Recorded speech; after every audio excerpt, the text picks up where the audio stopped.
A trashman struggling to raise his twin daughters alone adopts an abandoned blind baby he finds near a dumpster. One day, he accidentally discovers the boy's hobby and helps him lay the groundwork for his future million-dollar business. Just as Bob thanked destiny for giving him such a wonderful wife and two adorable kids, fate struck him with a painful blow. The 41-year-old, who had been married to his wife Sarah for 9 years, ended up raising their twin daughters Kara and Christy alone. Sarah came clean about her long-time affair with another man and left Bob to care for them on his own. But that wasn't all. Is your other man their father?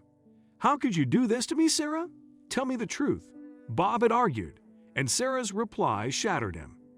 She admitted Kara and Christy were not Sarah's affair partner's children. They were born to another man with whom she had an affair 2 years after marrying Bob.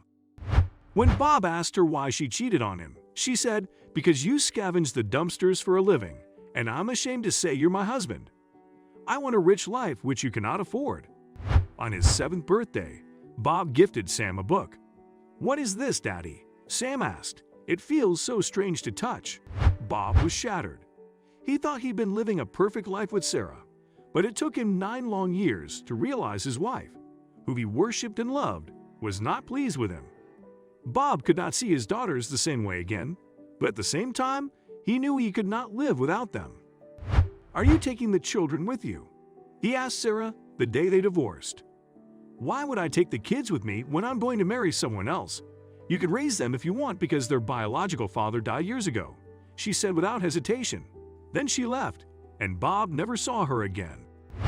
Bob could not come to terms with the truth that his wife was gone, but he pulled himself together to raise his daughters. He felt this was what fate wanted him to do. He battled against all odds to make his daughters happy. He believed they were his world, knowing little there was going to be a new addition soon. One day, Bob found an abandoned baby boy crying near one of the dumpsters he picked garbage from. "A baby?" he exclaimed and approached the little one. He looked around and saw nobody was there. He leaned and checked the baby's carrier and found a note that read, "To whoever finds this blind baby, please take care of him." Bob was startled. How could someone do this to an infant? He picked the baby up and cradled him. The baby kept crying and wriggled his tender hands to feel the person holding him. He kicked and screamed.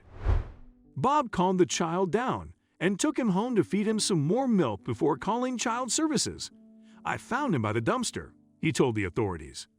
Later, the baby boy was taken to the hospital, and his blindness was confirmed. Bob's heart went out to the helpless little child and decided to adopt him. "If I can raise 2 daughters by myself, I can certainly raise him too," he thought. 6 months later, Bob legally adopted the baby and took him home. "He's your new baby brother, Sam. What do you think?" He introduced the baby to his daughters. Bob was initially skeptical about the challenges he'd have to face. He knew Sam would need special care and attention due to his blindness, so he did his best to help Sam feel loved. 7 years had passed when Bob discovered the boy had a special interest. And then the princess escaped from the tower. Bob would read bedtime stories to a giggling Sam, who would use his imagination to picture the beautiful princess trapped in a huge tower and a handsome prince secretly meeting her every night. Sam loved listening to such bedtime stories and never slept without one. On his 7th birthday, Bob gifted Sam a book. "What is this, Daddy?" Sam asked. "It feels so strange to touch." "It's a Braille book. You must feel the raised dots and slowly follow them with your fingers. They will help you read and learn," replied Bob, who patiently trained Sam to use the book in the weeks that came. Every 2 months, Bob bought a few Braille books for Sam.